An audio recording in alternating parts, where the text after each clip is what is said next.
Good day, everyone, and welcome to J.K. Michael's Knowledge Series. Today, we're going to continue our discussion. I remember that I promised about 5 or 4 demonstrations. And then the first demonstration would be a demonstration of the balanced scorecard. The second demonstration will be a demonstration of net present value and return on investment.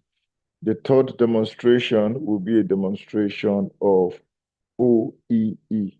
So we have NPV, or the financials, we have balance scorecards, we have NPV, return on investment for new projects, and we have overall equipment effectiveness as what we'll do. So we'll begin with the first demonstration, which will be the balanced scorecard. Now, before we go on, let's read the exercise. The exercise says that you are a maintenance and reliability company for an aviation company. So a company like Southwestern Airlines or Arik in the local parlance, Arik Air Peace Ibom Air. You're a maintenance and reliability manager for this kind of company. Your goal is to create a balanced scorecard for maintenance and reliability operations that is aligned with the strategic goals of the organization, the aviation company, for the year 2026. The balanced scorecard should have both leading and lagging indicators. Remember, I said that lagging indicators are obtained at the end of the time period. They are the results of what you did. Leading indicators will generally be predictive on our rate of how we can be able to achieve final objectives. So lagging is outcome oriented, leading is process oriented, right? Our balance scorecard is expected to have both leading and lagging indicators in the 4 key areas of the balance scorecard. And I'm going to explain what I mean by the 4 key areas in a jiffy. Ensure that the overall goals of the maintenance and reliability department are well represented, that our objective measures, targets, and initiatives are well aligned to goals. So let us go to the balanced scorecard. Now, a balanced scorecard is a tool for measuring and assessing organizations' performance in a way that is well aligned to the business strategy. So balanced scorecard is not the strategy. It should never be mistaken that we fill a balanced scorecard sheet and then we know the strategy. No, we should first of all know the strategy and know the key areas we want to pursue results. And then we set KPIs based on those key areas. The balanced scorecard, the standard balanced scorecard originally done, has 4 perspectives. It has a financial perspective, has a customer perspective, has an internal business process perspective, and has a learning and growth perspective. Now, let's think about this for a second. Now, initially, let's say shortly after the Industrial Revolution, what was declared to be the objectives of business was profit. And so everyone naturally was chasing the financial perspective. The financial perspective, hey, I need to make money. I need returns for everything that I invest. And that's fantastic. It's not bad in itself. The only problem with that perspective is that if you focus too much, you can possibly focus too much on the financial perspective to the exclusion of other very important factors. So I don't satisfy my customers very well because I want to make money. In the long run, it will burn me.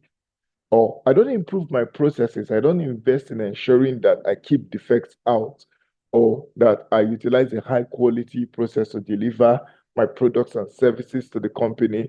And eventually it burns me out.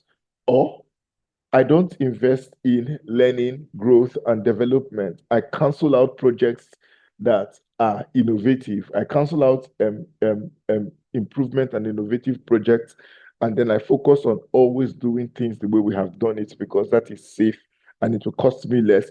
And eventually, it ends up blowing my company out of the water. So yes, it's possible to be so focused on the finances that you cancel out things like R&D, cancel out things like training and development, cancel out things like investment in improvements, and you end up What was intended to be good and promote finances will end up inhibiting or stopping us from achieving our goals. So it's very important that we clear this up.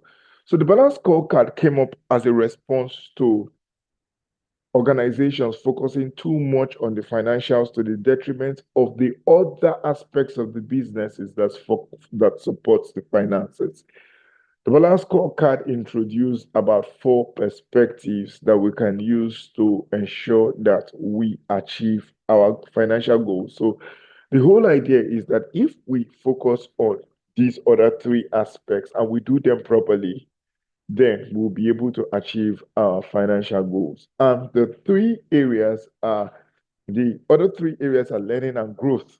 In other words, if we invest sufficiently in our learning and growth, and you can see that right at the bottom, a learning and growth perspective, right, that would deal with how to achieve our vision. How do we sustain our ability to continue to change and improve? That's the learning and growth perspective. And if we did this very well, then we will properly change and grow and will fulfill the objectives of the internal business processes, right? To satisfy our shareholders and customers, what business processes do we improve or excel at? That's the internal business processes. Now, if we correct that and if we improve that, then the customer gets satisfied. And you can see the objective of the customer perspective is to achieve our vision. How do we appear to our customers, right?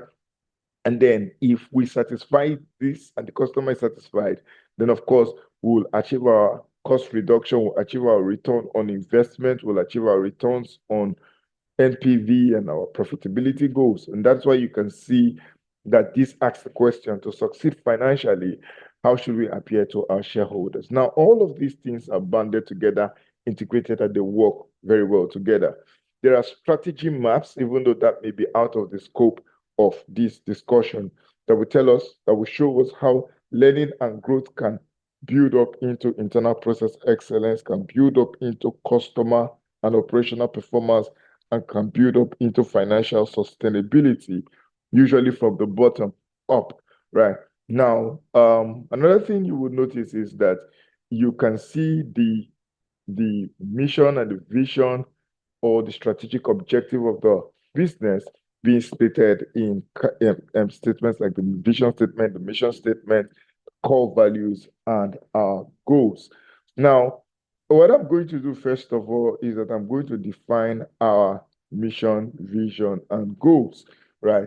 So let's look at these things. And before we do that, let me just bring this together, right? If technicians are skilled and the systems are strong, which is learning and growth, if our technicians are skilled and our systems are strong, then internal business processes will be fulfilled.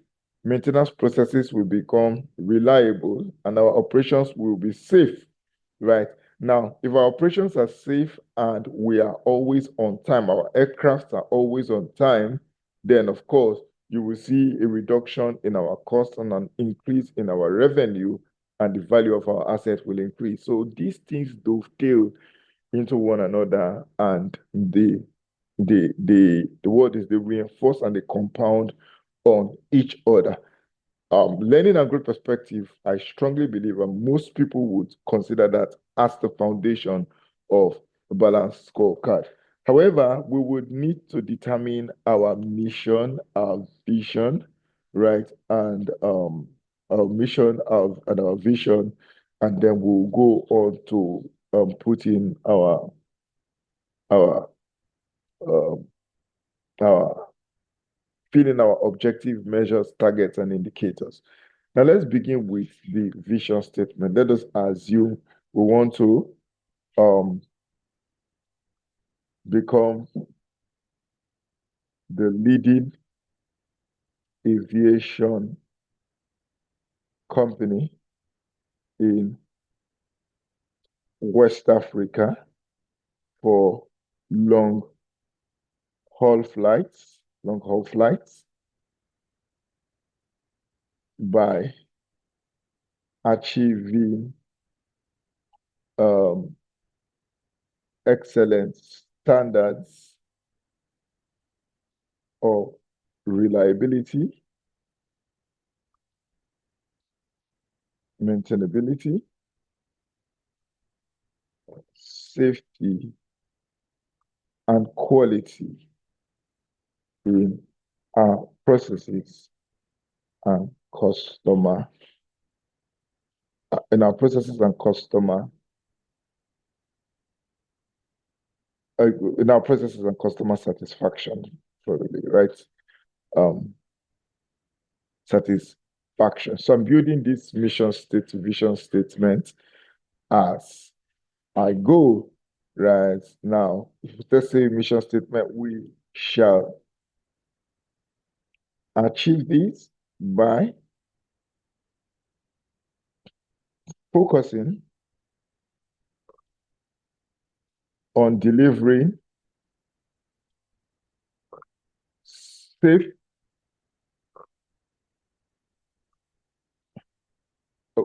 excellent customer services, safe and on time, as well as safe and on time, as well as safe and on time aircraft to our teaming customers worldwide. Now, I'm not the genius of writing mission and vision statements, but you get the whole idea, right? We could have core values like reliabilities. We could have core value like service. Now, it's a very good idea to describe or define what your core values mean, but I will not go into that detail. You want to state what reliability means. You want to state what excellent service mean. Service and quality. Right? You can also strive to become an affordable aircraft, right? And safety. I think safety should be an important watchword in the aviation industry, right? You could also put things like time management, because of course you want what on time aircraft, right? So you could have reliability, excellent service, affordable, safety, timely aircraft, and so on and so forth. And then we could, of course, have our objectives or our goals, right? So I might have to expand some of these. Let me see if I would need to expand these. So we want to ensure aircraft safety, right? So other things we can have can be, okay, our maintenance department exists to ensure aircraft safety and airworthiness at all times, to be able to maximize fleet availability and dispatch reliability, right? To be able to control maintenance costs per flight hour or cycle, to be able to improve asset reliability and life cycle value. All right, so let's write this: to be able to ensure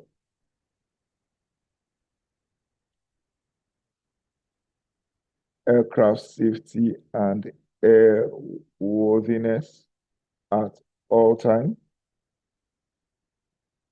to be able to maximize fleet availability and dispatch reliability, to be able to control maintenance cost per maintenance cost per flight hour or cycle, to be able to improve asset reliability, to be able to improve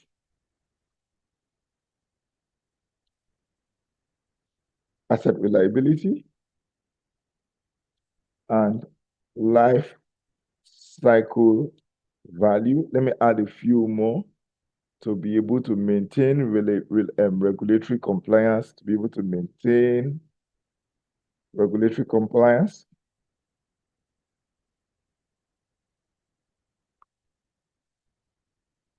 which is, of course, NCAA, FAA, and whatever equivalent, to be able to build a proactive,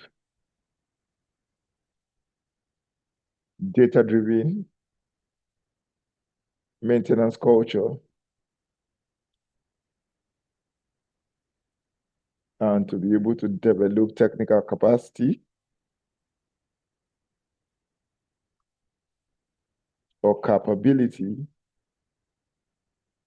and human potential. So we've been able to outline what our goals are. Now you can make these goals smarter, specific, measurable, and time-bound, and what have you, right? But by simply stating these ideals and these goals, we've been able to direct our operation. We've been able to say, okay, with respect to maintenance and reliability, been able to say that with respect to maintenance and reliability, this is what we consider to be important to us. Now we're going to look at the 4 perspectives. I generally like to feel from the bottom, right, which is learning and growth, because learning and growth offers foundation, provides the foundation for process improvements, which in turn leads to customer perspective success and then the financial success. So let's say in terms of learning and growth, we want to improve technicians' competence or improve technical competence. We also want to strengthen safety culture.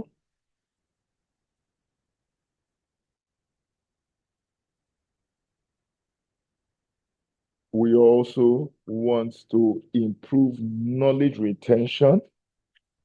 We want to improve knowledge retention. This is our objective. We want to increase digital adoption.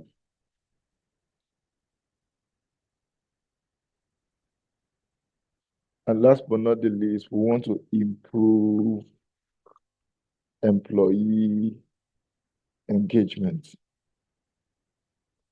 Right?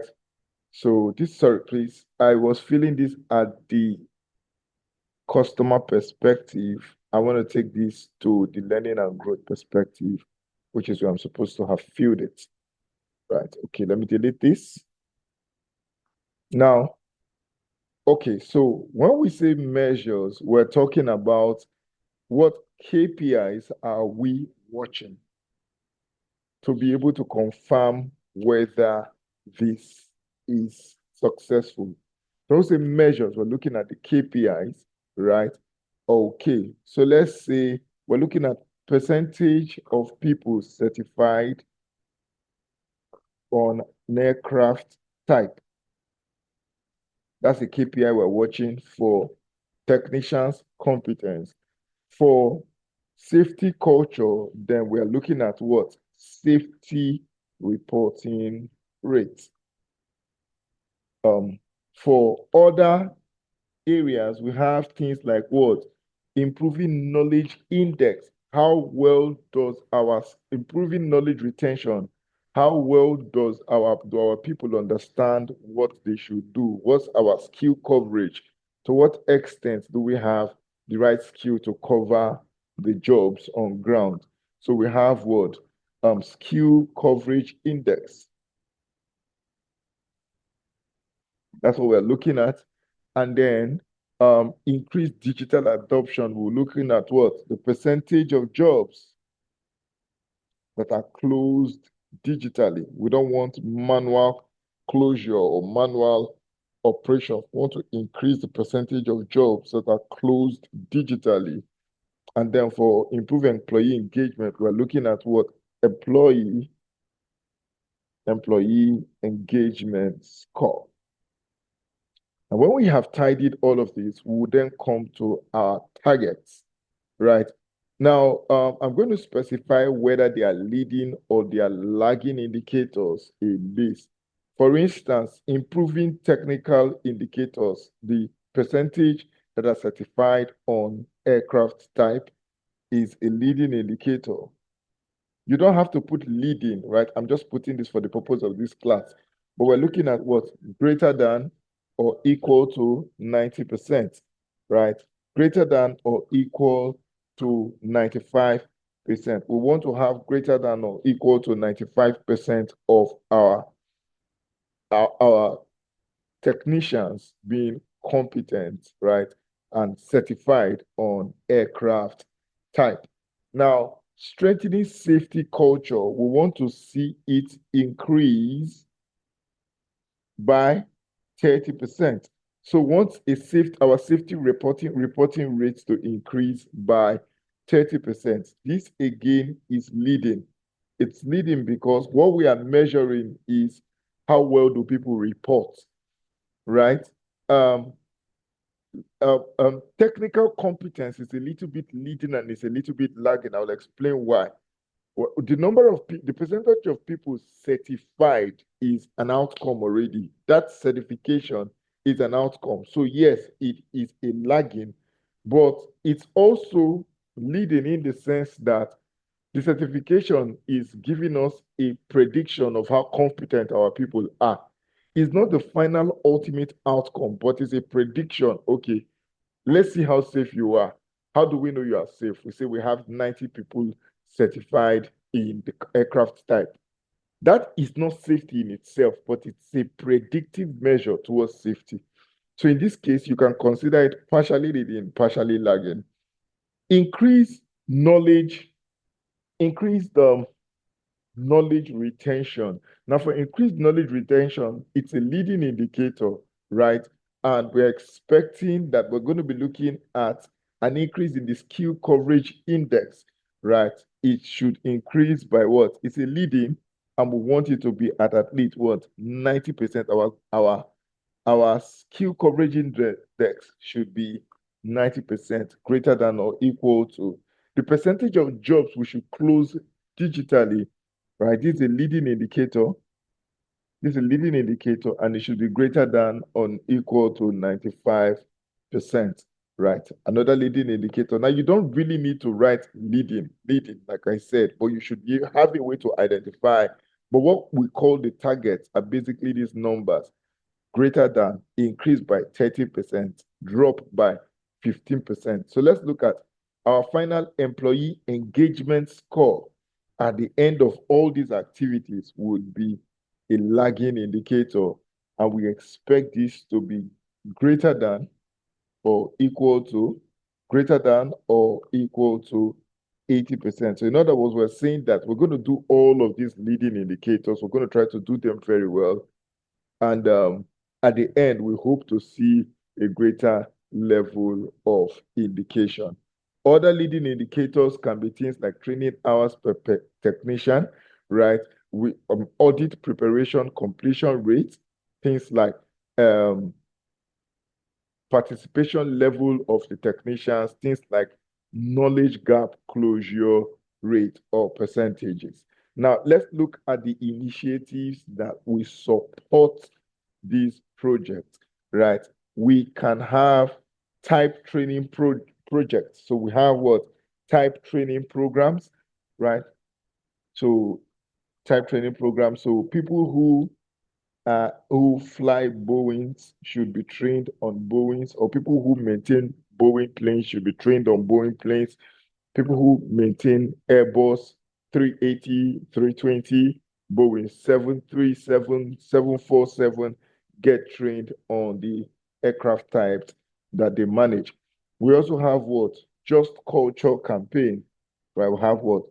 Just Culture campaigns. And these are the projects or the initiatives that can help us achieve the strengthening of our safety culture. And then what projects would help us improve knowledge retention? We have what? Maintenance initiatives. Knowledge retention can be improved by mentorship programs, right? We have what? Mentorship programs can consolidate knowledge. And then we have what? Increased digital adoption would be that will roll out a system, a digital system for MRO, right, which is maintenance, repair, and operations digital system. And then to be able to improve employee engagement, we can set up a recognition program and what? Career pathway development. Now, in other words, we're saying that if we invest in our people, right, with these wonderful intangibles in terms of culture, knowledge retention, digital adoption, increasing engagement, then we will generally see an improvement in how our business processes are managed. But let us look at the areas where we want to see improvement in our internal processes.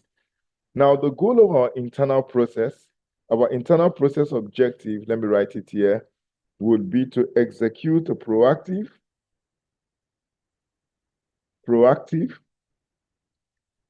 compliant, and efficient maintenance practices. So we want our system to be proactive. We want our system to be efficient. And let's look at the previous one, which is learning and growth, which we've done. Our goal is to build technical capacity, build technical capability, culture, and digital enablement. Now let's go back here and let's look at our objectives. We want increased planned maintenance. And this is clearly a leading indicator. We want reduced rework, which is pretty much lagging. At the end of the period, we know whether we have increased or reduced rework. It's outcome-oriented. We want what?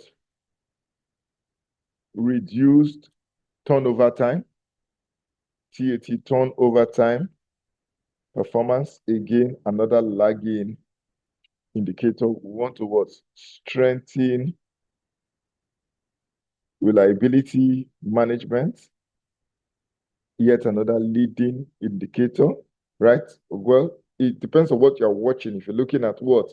Failure rate interval, the failure interval, if that's what you're describing rather than things like training and all of that, that's going to be a lagging indicator.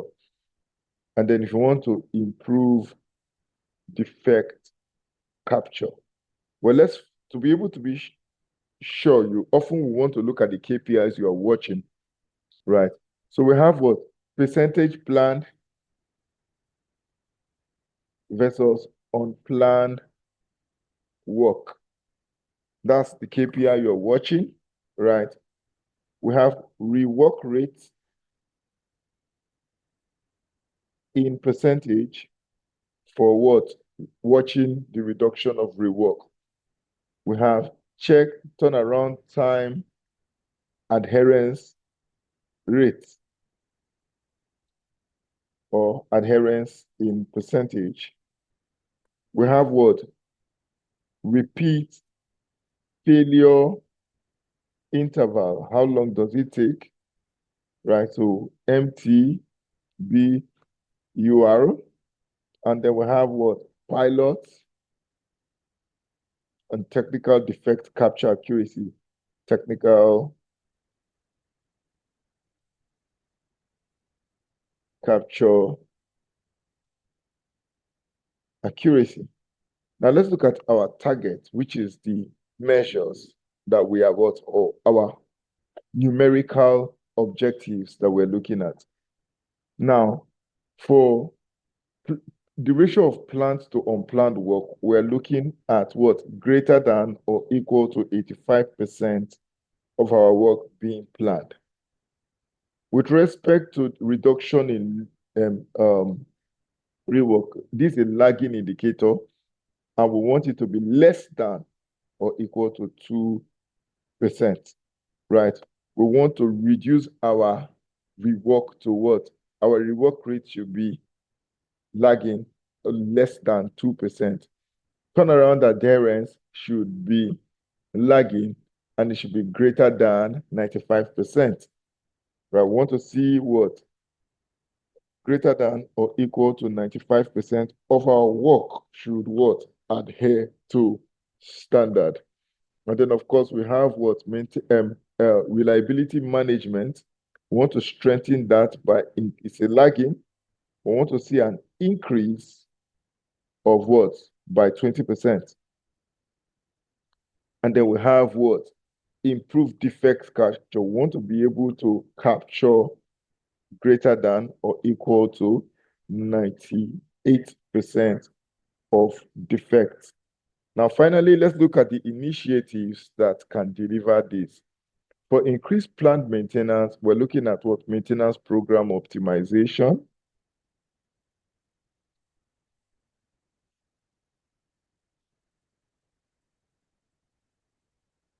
Right. Now, for reduced rework, we're looking at our tax card quality review. These are the activities. And then, of course, coaching in what? Quality assurance. For turnaround time performance, we're looking at what? Critical path training and scheduling, right? Using, of course, the right tools, the right software. For strengthening our reliability management, the project that will help us is going to be a reliability analysis program. And then ultimately, right, for improving defect capture, we want to improve our reporting culture, training, right, and digital defect logging. So we're going to make sure that we improve the reporting culture and create opportunities for people to log digital defects, right, or log defects in a digital way or on a digital tool, right? Now we have just two more perspectives to fill up before we can be able to know that we have closed all of this out. Now, let's look at the customer perspective. Now, in aviation, right, we're looking at what? Efficient flight operations, right? In aviation, our customers is more than just the people who purchase tickets to fly. Our customers will include the regulators, our passengers, which is the people that purchase tickets to fly, and then our flight operations, everyone that work together to ensure that the plane goes up, from the pilot to the crew on board and flight engineers and all of that. Now, our goal is to provide safe. Let's look at our goal. Let's highlight our goal. Our goal is to provide safe, available,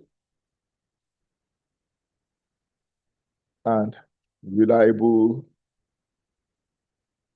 aircraft operations. Aircraft for operations. Now let's look at our objectives, the key things we want to achieve. First of all, we want to improve dispatch reliability. Secondly, we want to increase aircraft availability. Thirdly, we want to reduce technical delays and cancellation.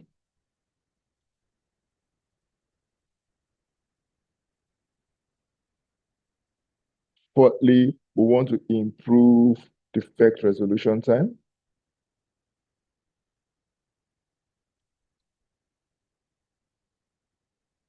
And then fifthly, we want to enhance safety perception. Now let's look at the KPIs or the measures we pursue for each.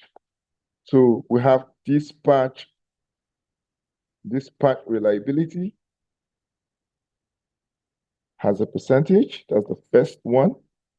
We have aircraft availability as a percentage. And then we have technical delay rates as a percentage again. We have average defect closure time, which of course will bring up our,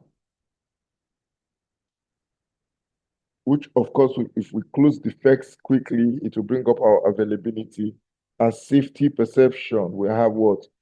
Audit finding counts. Now let's look at the targets. Don't forget, targets are expected to be more numeric. Targets help us to be able to achieve the quantitative aspect of the goals. Now, improved dispatch reliability is usually lagging. When you are measuring your dispatch reliability, you are checking at the end of the period to see if you achieve 99.5%, which was set as your target. Now, increased aircraft availability, again, this is likely to be lagging. You're trying to ensure that you did greater than or equal to 95% according to international standards. And then we have what? Reduced delays and cancellation. This is going to be a lagging indicator, right? And then we are trying to drop this down by looking at a reduction by 25%. And then we have what? Average defect closure time. This is another lagging indicator. We're looking at a decrease or reduction by 15%. And then we have ultimately a lagging indicator for what? Safety perception, audit finding counts. How many safety issues do we have? Well, we're targeting 0 major findings. And then ultimately, let's look at our initiatives. Our initiative will include a reliability. We want to create a reliability review board and a program for defect elimination.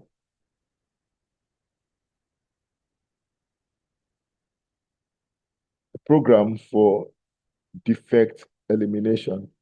And then for increased aircraft availability, we have what? Maintenance slot optimization. And then turnaround time reduction. Then we have root cause analysis for reduced technical delay. We'll do a root cause analysis. Let me use abbreviation, root cause analysis, and then component reliability program.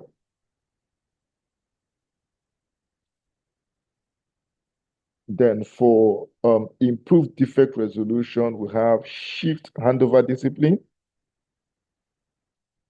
shift handover discipline, and then digital task tracking. And then ultimately, right, we have what? SMS reinforcements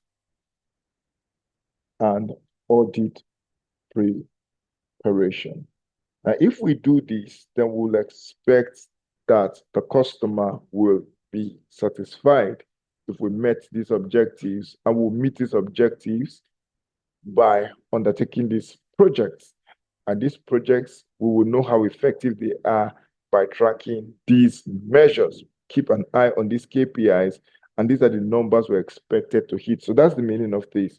And then finally, last but not the least, we are going to be looking at our financial perspective. Our financial perspective. We want to be able to see all what we can achieve. Okay, we've been able to handle various perspectives, the learning and growth perspective, the internal business process perspective, the customer perspective. Let's now focus on the money. Let's consider what will be the goal of the financial perspective. Our financial goal is to deliver Our financial goal is to deliver safe maintenance at optimum life cycle cost. So we want to deliver safe maintenance,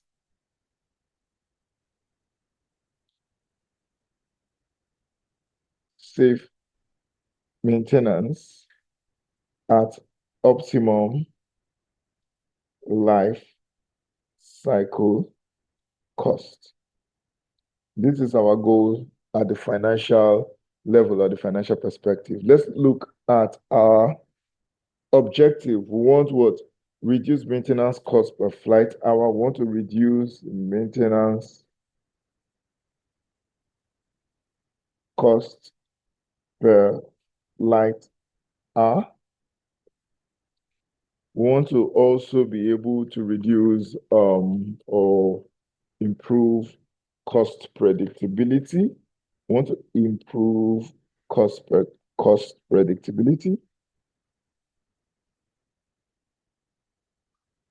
We want to reduce aircraft on ground, AOG, or aircraft on ground financial exposure. So of course, our aircrafts are on the ground, they're grounded, they cannot fly for one reason or the other. We want to optimize inventory investments.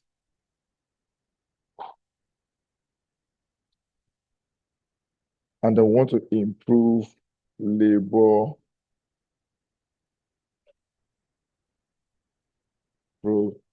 productivity. Now let's look at the measures that we will monitor. Well, for the first, we want to have what? Maintenance costs per flight hour, right? As seen, right? Maintenance, to reduce maintenance cost per flight, per cost per flight hour, will what? Watch our maintenance cost per flight hour. To reduce or to improve cost predictability, we're going to look at what? Budget variance in percentage, right? To reduce aircraft on ground financial exposure, we're going to monitor aircraft on ground cost per event. Now, just so that we understand the importance of aircraft on ground in aviation experience or in aviation context, right? It simply means aircraft on ground, right? And it is referenced or utilized or considered when an aircraft is unable to fly because of a technical maintenance or probably parts were not available. The situation often requires what? Immediate attention to return the aircraft to service, because an aircraft that is not flying does not make money. That's a massive waste for the aircraft. And then we have what? Inventory turnover ratio.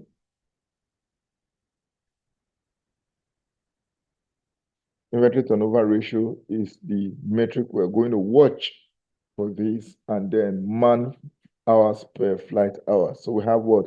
Man hours per flight hours.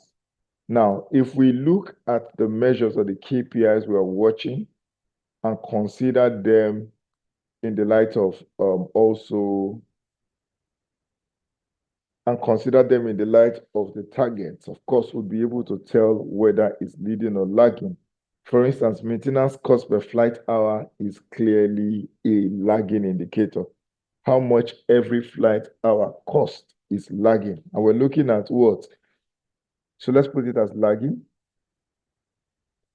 It's a lagging indicator.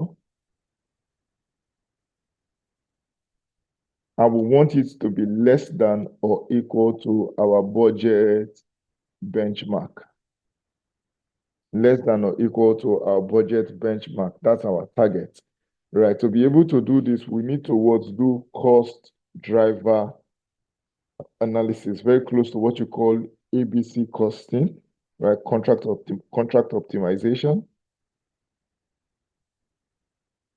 and parts pooling program. Now, to improve cost predictability, then we're going to be considering what? Budget variance in percentage. And this is going to be lagging. We're going to measure this after the fact. It's a lagging indicator. And we are saying that we should not exceed plus or minus 3% in budget variance from one period to another period. And what are the initiatives we would use to implement this? We use things like rolling forecast and spend control programs. And then we have what aircraft on ground, right? Aircraft on ground cost per event. This again is a lagging indicator. And then we want to see a reduction by 20%. A reduction by 20% year on year. And how do we implement this? Reliability improvement programs. Reliability improvement program.